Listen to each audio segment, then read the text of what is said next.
Good morning and welcome to the Johns Hopkins Applied Physics Laboratory in Lowell, Maryland. My name is Dwayne Brown with NASA's Office of Communications.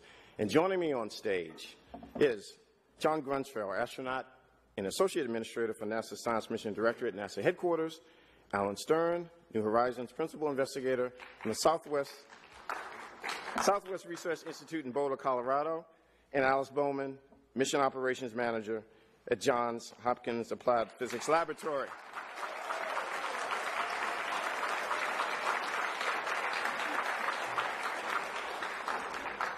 Ladies and gentlemen, Pluto as never seen before. 3, 2, 1.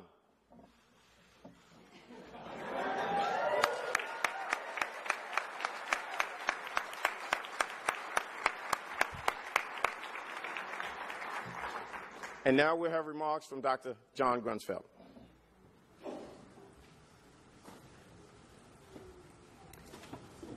It's been an incredible voyage. I know many of you the last few days have been participating, but what it all comes down to is an enormous team of people led by Alan Stern, the principal investigator, a big team here at the Johns Hopkins University Applied Physics Lab, Southwest Research, Ball Aerospace, University of Colorado. The list goes on and on. Hundreds of scientists, engineers, technicians, people sewing blankets to be able to prepare this, wonderful intrepid explorer, the first to visit Pluto and to fly on beyond into the Kuiper Belt. This is true exploration. I'm so glad you're all here to participate in it. And this whoops, it disappeared. That view is just the first of many, many rewards that the team will get, especially since Pluto didn't turn out to be a relatively featureless planet with a nitrogen foggy atmosphere, and we're scratching our heads, thinking, okay, what are we going to do with that? Pluto has turned out to be an extraordinarily complex and interesting world. Of course, it would be, but that was never a certainty. But now, for the very first time, we know that. And with that, for his first impressions, I'd like to turn it over to Alan Stern. Thank you.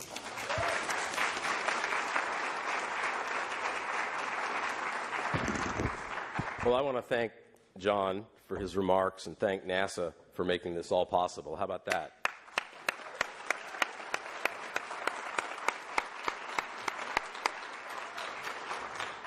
50 years ago today, the United States was embarking at the beginning of an era of exploration of the solar system that will live forever in history. 50 years ago today, the first spacecraft flew by Mars. It's called Mariner 4. And I think it's fitting that on that 50th anniversary, we complete the initial reconnaissance of the planets with the exploration of Pluto. A big team of people worked 15 years to do this. They worked under the gun for time. They broke records for low-cost outer planet exploration. They did some amazing feats, and we saw one of them just last weekend in terms of that mission operations rescue of this flyby that produces images just like the one that you saw, and many more that will be raining to the ground beginning tomorrow. But stay tuned. Stay tuned, because our spacecraft is not in communication with the Earth. We've programmed it to be spending its time taking important data sets that it can only take today. And over the next period of about 12 or 13 hours, the spacecraft will continue to take that data, and then it will transmit a message back to the Earth for about 20 minutes at 9 p.m. Eastern Time, in which we'll find out how it's doing, whether it survived the passage through the Pluto system, and hopefully it did, and we're counting on that. But there's a little bit of drama because this is true exploration. New Horizons is flying into the unknown. And then, tomorrow morning, we should see the beginning of a 16-month data waterfall. You'll be seeing more and more about Pluto beginning tomorrow. But if we could put that image up, which is now the best image, it has a resolution of about 4 kilometers per pixel, which is approximately 1,000 times better than we could do even with the biggest and baddest gun telescope the Hubble Space Telescope 3 billion miles away at Earth. New Horizons took that image yesterday, downlinked it to the ground. The bits in that image flew at the speed of light for 4.5 hours, received at NASA's Deep Space Network, transmitted here. The image was opened this morning. And how about a round of applause for that beautiful planet?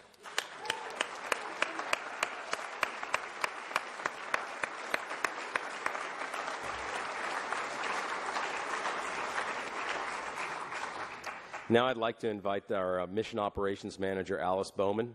Dr. Up to the stage. Come on up, Alice. Dr. Bowman has been leading this project's mission operations from the time that we wrote the proposal to compete to win this project, all the way through development, through launch, and through an epic 3 billion mile journey across the solar system. Alice?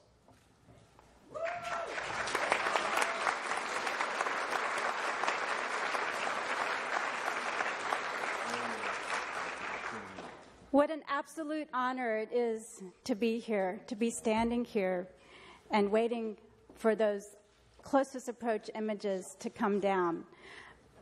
I can't say enough about how thankful I am that NASA allowed us to build and operate the spacecraft here at the Applied Physics Laboratory.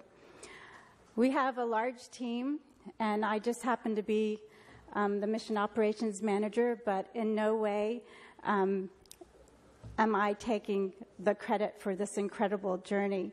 I mean, it's definitely a team effort. We depend upon each other to each do our part and to be the experts in our field. And when I stand back this morning and I just think, I have to pinch myself. Look what we accomplished. It's truly amazing that humankind can go out and explore these worlds. And to see Pluto be revealed just before our eyes, it's just fantastic. And I can't wait until we get these images down starting early tomorrow morning. And, of course, the signal tonight that tells us that spacecraft is healthy and has recorded all that fantastic data. So thank you again. Thank you very much.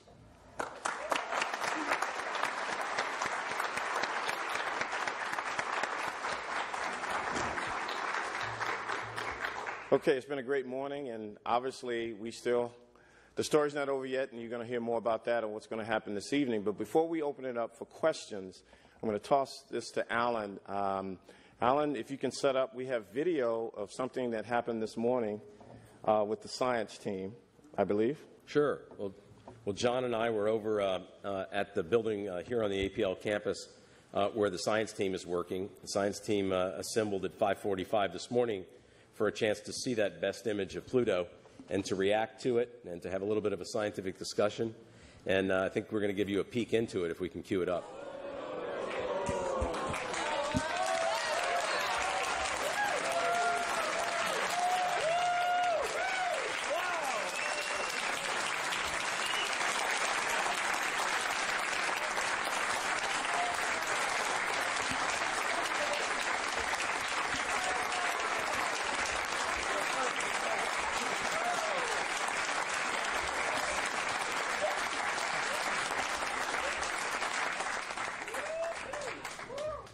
A little behind-the-scenes look, but it's not behind-the-scenes anymore. You've seen it on this screen, and it's going viral around the world on Facebook and Instagram and probably every other social media as well.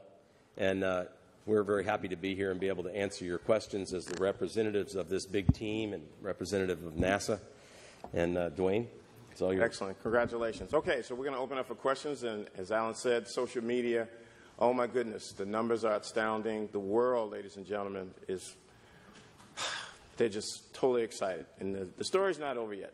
So what we're going to do here is raise your hand, the media. We're going to start with you. We're going to go to social media. And we're going to try to get as many questions in as possible. So raise them high. Last time I stayed over here a lot of times. So let me start out with Joel. Give your name and affiliation. Joel Achenbach with the Washington Post. Tell us about Pluto. What are we looking there?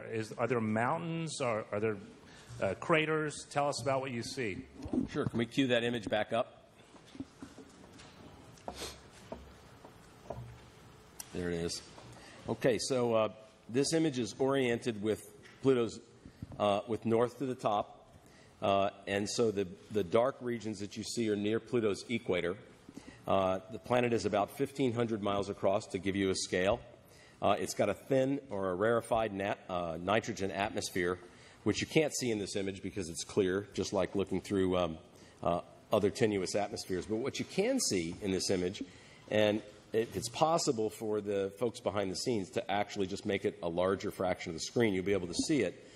You can see regions of various kinds of brightness, very dark regions near the equator, very bright regions just to the north of that, broad intermediate zone over the pole. And what we know is that on the surface we see the history of impacts. We see a history of surface activity in terms of some features that we might be able to identify as tectonic, indicating internal activity in the planet at some point in its past or maybe even in its present.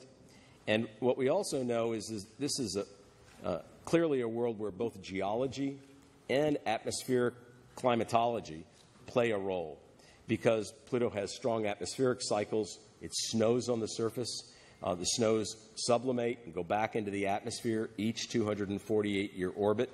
Those snows have been observed to move around on the surface, seen from 3 billion miles away.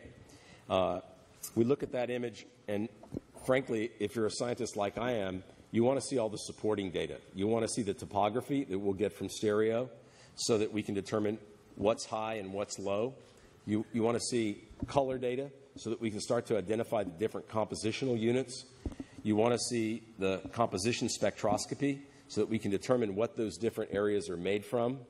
You want to see the thermal maps so that we can understand are the brightest areas, the coldest areas, for example, where the snow has plated out, or is it some other story that Pluto is trying to tell us? You also want to see higher resolution images. And in fact, by tomorrow, we'll be able to show you imagery with 10 times the resolution of that image. And eventually, as the data continues to come to the ground, we'll have imagery that's better still, dramatically better still, in fact. So there's a lot more to teach us with the data that's coming down, and we just couldn't be happier about the performance of the spacecraft and, frankly, about the performance of the Pluto system. Other questions? Here. Emily Lakdawala with the Planetary Society. I noticed that there's also color information in that picture, so I'm wondering if you can tell me first a little bit about the color data that you got, and also if you see any evidence for atmospheric hazes or clouds or anything happening in the atmosphere that you can see in the images. Sure, absolutely. Could we put up the color image? Is that possible?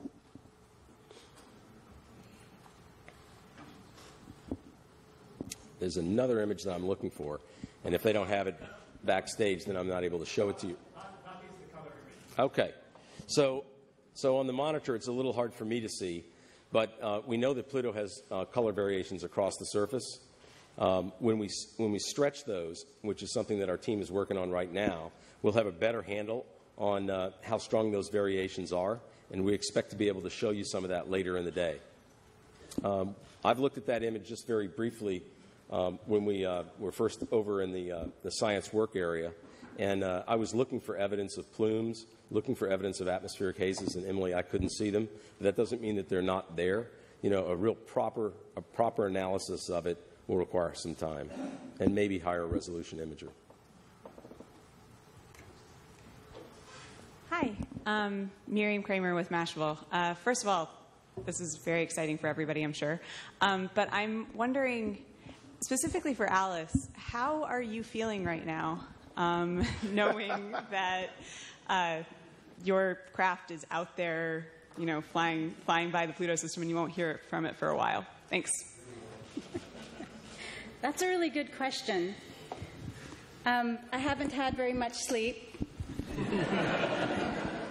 And you know, we always talk about the spacecraft as being a child, a baby, a teenager.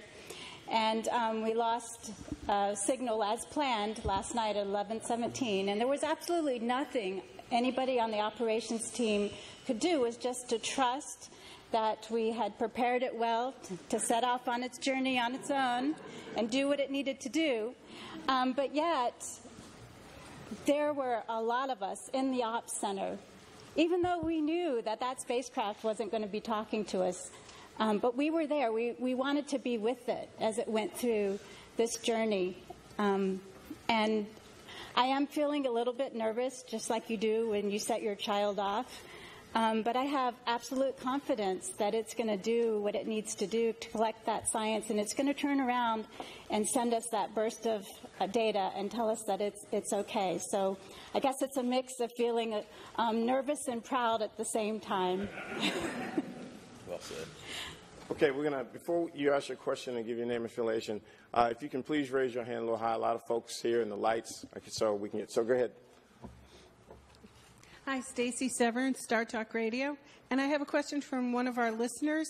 How long can New Horizons continue to transmit before its power expires?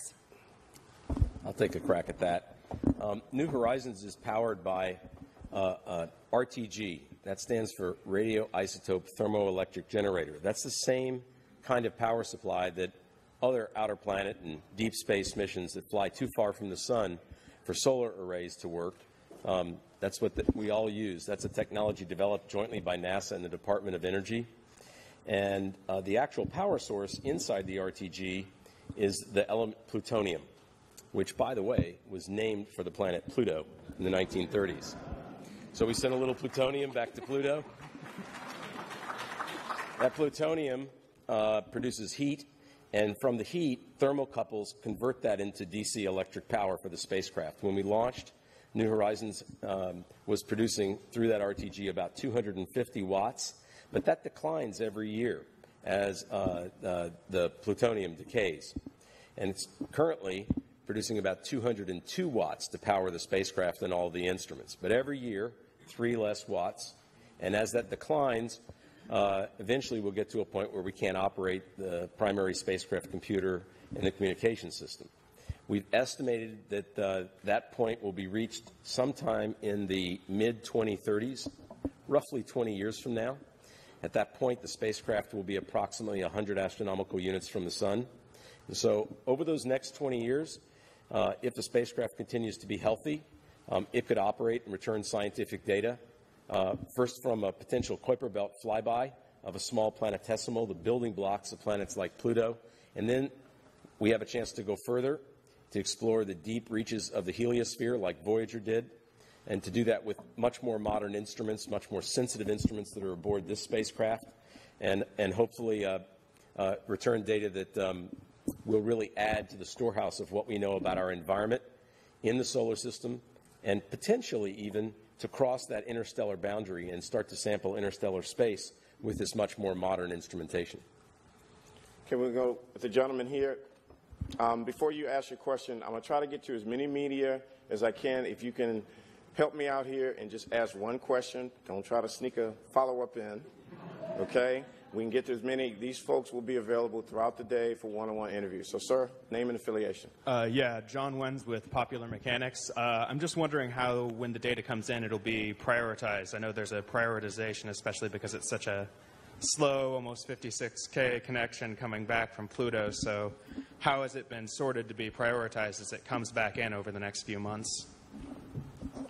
Well, that's actually a nuanced story. So let me start by saying over the next couple of months, the spacecraft, well, for the next couple of weeks, the spacecraft's going to be sending some of the highest priority data back to the ground. But then beginning around the 1st of August, we're going to transition to a mode where the spacecraft is sending what we call our low-speed data sets to the ground. They're not coming to the ground at a lower speed, but they were taken and recorded at a lower speed.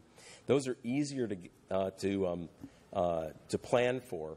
And we chose those to come to the ground first to give Alice and her team a much-needed break from what's been a 6-month historic encounter of 7 days around-the-clock operations. So we wanted to give them a break. And that's why we're going to send the low speed to the ground in August and September. And then they're going to crank it back up. We'll start the planning for that in just a couple of weeks. We've agreed with NASA a long time ago which data sets were first priority, second priority, and third priority, and we'll send them down in that order. Initially, we're going to send all of the data down as a browse data set that's compressed on board the spacecraft. by a factor of several so that we can get it down much more quickly. And then, with that safely on the ground, we'll go back and send everything a second time in an uncompressed manner. The entire process that I just described will take a period of 16 months. And so we expect to finish the last of the data transmit in October or November of next year. Okay, I'm going to take... Let me just ask Ellen or Alice, what is the actual data rate? Because I think 56K is much too high. Right. Yeah, we wish it was 56K. Well, we call it rate stepping. So as the spacecraft gets, as viewed from the ground, higher in the sky, and as that ground antenna increases in elevation following that spacecraft, we can increase the data rate. So at the lowest rate, at 10-degree elevation in the horizon, we're at about 1,000 bits per second. Now, when we transition into a spin mode, we can actually get higher rates. And so at the top of that, so the max data rate is about 4,000 bits per second downlink. Okay, we're going to take two questions, and then we're going to go to social media, which is no surprise. It is exploding with excitement. So one question, and then social media. Then I'm going to come over here because I haven't hit this side yet. Go ahead. Hi, Ken Kramer for Northeast Astronomy Forum in New York, where you'll be next year when you have a lot more data back. And we're very excited, and I'm very excited to be here and Universe today. My question is about the cratering on Charon versus Pluto. Looks like in the images you released a day or so ago, there were a lot of chasms and craters at Charon. And this image that you just showed here shows maybe one crater. I wonder, is that real? Do you see a lot less craters?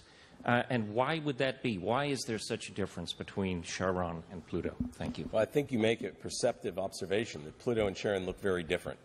And we've known that even from the Earth, but now we can see how dramatically different they really are. To my eye, these images show a much younger surface on Pluto and a much older and more battered surface on Charon. As we can actually put numbers to this by counting the craters as a function of their size and compare it to impact models, I hope that we'll actually be able to establish the ages of different surface units on Pluto and on Charon. As to why Pluto looks so much younger, either its internal engine continues to run and there's active processes that are taking place, or those atmospheric processes are themselves covering up the geology and covering up the craters. We'll be able to know that when we get the higher resolution data and the compositional data and the other data sets that I mentioned, because with those various data sets we can really read the whole story. And it's ambiguous today for a couple of reasons. One, we just got the data, and second, we don't have the supporting data sets to really unravel the whole story. So stay tuned. Okay, let's take a couple of questions, Chris, from social media, and two questions that are reoccurring. What's going on? I'm hearing a lot of buzz on there. Thank you. I appreciate it. Yes, Chris Blair at NASA Marshall Space Flight Center. As we go through and monitor all the great questions from all our fans staying online with us, first question is from @TechnoMagos, and it is, does any of the surface features on Pluto suggest possible tectonics?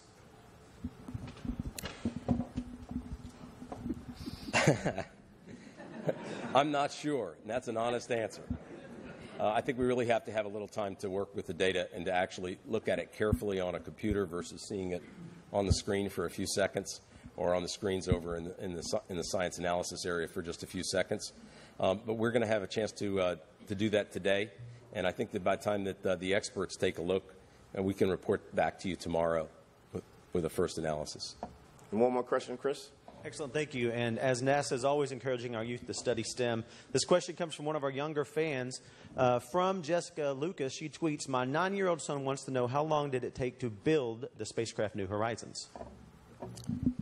New Horizons was built in a period of 4 years and 2 months, but that includes the design phase as well as the construction and testing. The entire project from the time that we got authority to proceed from NASA until the time that we launched was 4 years and 2 months, which, by the way, is pretty short for outer planet missions and even for planetary missions in general. But we were under the gun to make the Jupiter gravity assist launch window in early 2006, and we were able to do that. And as a result, we were able to make the encounter today. Had we not made that launch window, we would have had to fly another 4 years and not encountered Pluto until 2019. So we were very well aware during the period that we were designing and building New Horizons that there was a big incentive to make that launch window. And the Hopkins Applied Physics Laboratory team, the contractor team, those of us on science at Southwest Research responsible for payload development, I think everybody knew that it was very important. And, you know, a lot of people who really sacrificed family time, nights and weekends. A lot of other people didn't think that it could really be done, but this team managed to do it, and they deserve a huge amount of credit. They not only built that spacecraft and got it launched in that unbelievably short time, but it's worked essentially flawlessly for the whole 9.5 years. Okay, obviously I'm not going to be able to get to all of the media questions. Dan, Leone, I'm going to give you the last question, but we're going to take a few more here, and then we'll go to Dan. We're going to have to wrap up. Yes, sir. Cliff McMurray at Astra Magazine. What is the maximum resolution you hope to get from the pictures you're taking in the permanently shadowed areas with Sharon light? Well, that's a little bit of a difficult question to answer because it depends on some of the subtleties of the data analysis. So first, for those who don't know what the question is about, now that the spacecraft is beyond Pluto, when it looks back at the planet, it's seeing the night side and just a thin crescent of sunlit terrains. But we actually arranged the flyby to occur on a day when Pluto's largest moon, if I can represent Pluto by this cup, the largest moon, Charon, is on the other side, and sunlight is reflecting off Charon and illuminating those night side terrains. So we look back with our cameras at those night side terrains illuminated by Charon light, and we can see in those terrains. However, we're looking back into the glare of the sun now that we're past Pluto, and the sunlight creates various optical effects on the images that can make it difficult to see the details that are in them. The native resolution of those images is pretty good, but because it's so dark, the signal to noise is low, and we'll have to actually add the pixels together in a way that reduces resolution until we build up the signal well enough that we can actually pick out individual surface units. How far we'll have to degrade that resolution in order to get the good signal to noise is difficult to predict in advance because we've never turned the cameras back to look at the sun. We didn't want to risk that during the flight out to Pluto. So we'll have to see what those optical effects are and then see how well we can produce high resolution versus medium resolution imagery. Kelly Beatty with Sky and Telescope. I know the scientists have been worried that what little atmosphere Pluto has might have frozen out, and you were eager to get there. You mentioned yesterday that you've seen spectral data for frost of nitrogen and methane. Is it? And now that you've seen the picture, is it fair to say that it snows on Pluto? It sure looks that way. Pass it down this way. Pass it down this way. Pass it down this way. I got to drive the bus here. And then Leo, then I'll come on over here, then we're going to wrap up here. Go ahead. Stephen Young with Astronomy Now magazine for Alice. Could you tell us a little bit about the other data you got down last night? Are the memory chips filling up, for example? Well, last night we downlinked that LORRI image, which you saw on the screen here. And we did monitor how that solid-state recorder was doing, and it actually had filled out a couple of segments. So each segment is 4 gigabits. So since the last contact we had with it, it was starting to fill up that recorder. And so one of the things we'll do tonight is get another look at how much data has been recorded on that recorder and have a good measure of how the observations are going on board the spacecraft. Leo Enright with Irish Television for Alan. I'm sorry, I was broadcasting, so I hope this isn't a question that's already been asked. But just the large-scale picture that we're looking at here, I'm seeing, to my tutored eye, I'm seeing maybe 5, 6 different terrains, regions on the broader scale. Is that roughly right?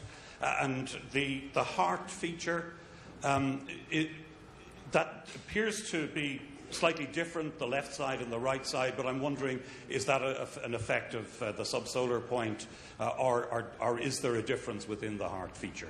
Yeah, I would say that we're seeing the same thing that you're seeing, Leo. A handful of individual broad surface units across this hemisphere, and we are seeing a bit of a left-right dichotomy on the heart. When we get color data and other data sets, the composition, we'll be able to say more definitive things about that, but I think you're making the right conclusion. You have a mic? Who's the mic? Pass it down. Hi, Robert Perlman with CollectSpace.com. Can you describe what exactly you'll see on the monitors tonight when the signal comes in? What's the Hello Earth data that you're going to be getting in, and what will pop up first? What will pop first? Is that what will show up on the screen first? Okay, so when you establish the handshake between the ground station or the antenna, deep space antenna, and the spacecraft, the first thing that we try to lock is carrier, and that will tell us that the spacecraft is there. The next thing we lock are symbols, and then turbo, which is telemetry. And once we lock the telemetry, we know that the spacecraft is transmitting at the expected data rate. It hasn't switched to some other data rate.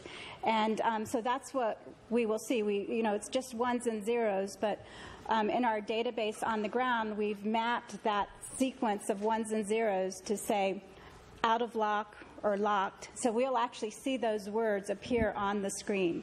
And then we'll start to get real-time data from the spacecraft, not recorded data, but real-time data. And that data consists of the most critical points from all the subsystems on board the spacecraft. Since there's not enough room in that link to send everything down at one time, there's a cycle that telemetry table will go through. And so first you might see points that are devoted to the main computer status, and then you might see points devoted to the guidance and control. So when we intercept that signal, we don't know exactly where in that rotation we will intercept, and so we'll just have to wait and watch that cycle through. And we should have enough time to cycle through a few times on that telemetry table. Okay, 4 quick questions, please. 1. Hi, Bobby Russell with Quest for Stars. My social media accounts are blowing up. I have to ask the question, when will we see color data and pictures? We have color data on the ground right now. And so the science team has been working with that. And I believe that we're going to be able to show you some of that later in the day. But we'll get back to you when we confirm. I'm Bob McDonald from the Canadian Broadcasting Corporation. Congratulations on closest approach, but that was also the most dangerous time for the spacecraft. If anything was going to go wrong, that was it. In the worst case scenario, if you don't hear from it tonight, how much science do you have at this point? I don't think that we're going to lose the spacecraft. We've estimated based upon a variety of different experts making numerical models of how much dust and debris might be in the system, the probability of loss of mission. And we set upper limits on that probability of loss at around 2 parts in 10,000. So you could fly hundreds of New Horizons through the system and expect all of them to survive. So it's a very low probability, but we always caution that we are flying into the unknown. As you know, we've been furiously transmitting data to the ground in the last few days, and those are called fail-safe data sets.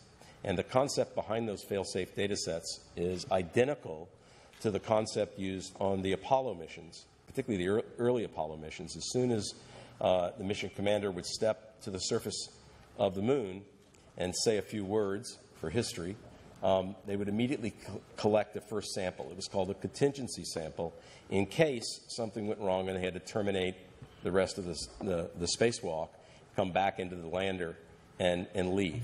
So they had a little bit of something guaranteed. And that's what we've been doing over the last few days. In fact, we designed this more than about 4 years ago.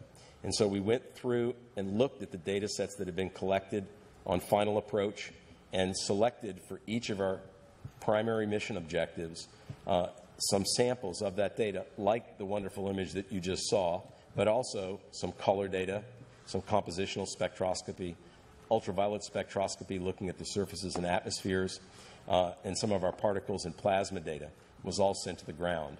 And they've obviously revolutionized our knowledge about Pluto and its satellites already. However, it would be gilding the lily a little bit if I didn't tell you that 99% of the data is still in the spacecraft, and some of the most important stuff is in that. So it would be a great disappointment if New Horizons had been lost to a debris strike. But I think that the spacecraft's going to do just fine. We'll see you at 9 o'clock tonight. Irene. Irene Fox with Reuters. It's for Alice. I can't really see you there. Based on the information last night and the readjusted diameter of Pluto, how exactly how close did New Horizons come at closest approach this morning, do you think? Well, that's really a navigation question. I can tell you that we were 72 seconds early for hitting that aim point. And Alan, do you know exactly what the distance was from the plan? Was 7750 miles. Our nav predicts, the very latest orbit determination indicated that we were going to be somewhere in the vicinity of about 70 kilometers closer to Pluto than the precise aim point. That's still inside the target box, the target window that we wanted to fly through. We did fly through it, but a little bit off center, well within spec. Hey, everybody. Dan Leone with Space News. I suppose this is a question for Alan. When can we go back to Pluto?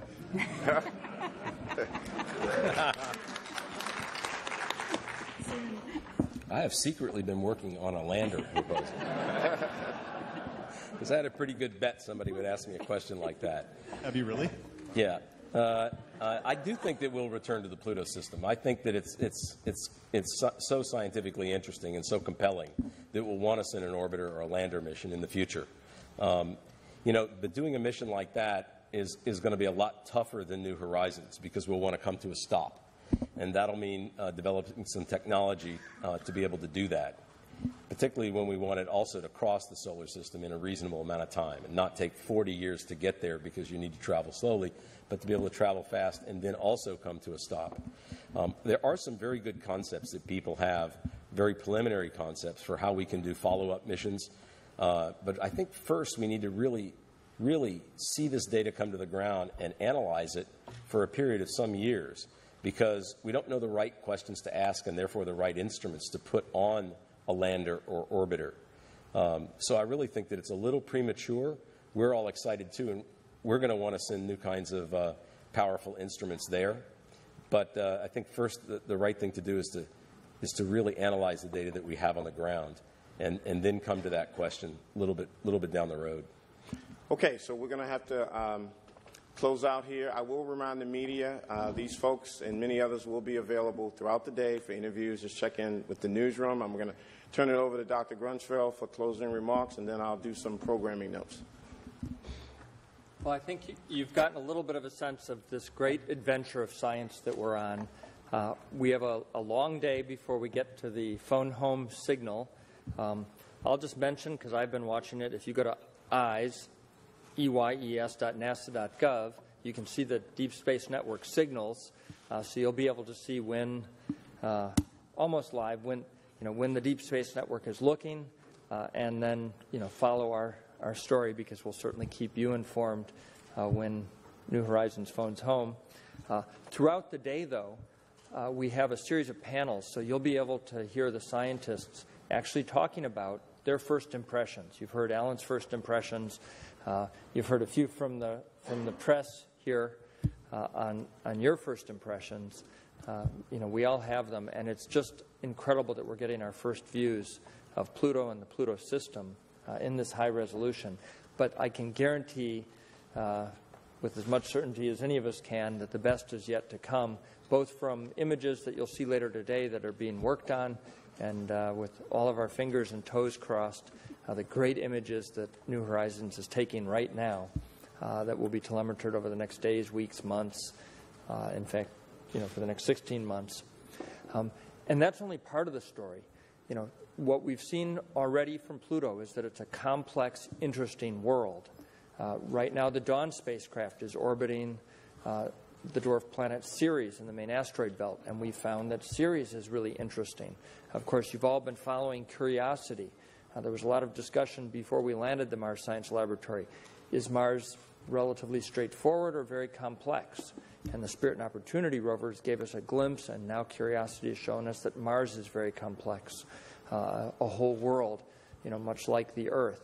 We have spacecraft orbiting the Earth trying to tell our story, which is even more complex. Our atmosphere is really tough to understand. And, of course, the existence of life on Earth forever changed the atmosphere and the geology of Earth. So we're just scratching the surface of our solar system, and there's, of course, much, much more. Juno will arrive next year at Jupiter.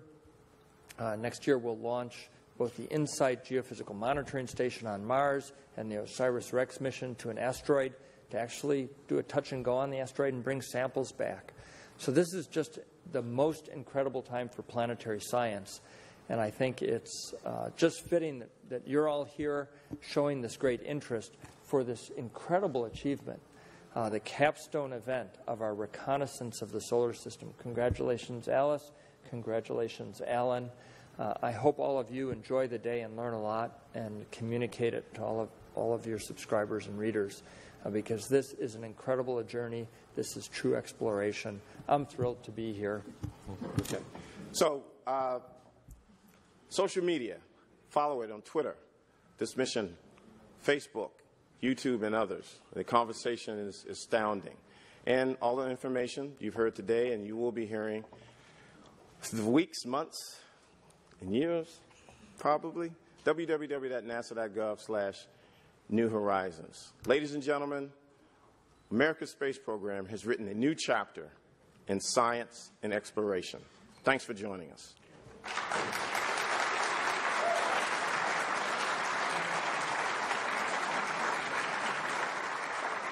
Thanks, John. Those are great remarks.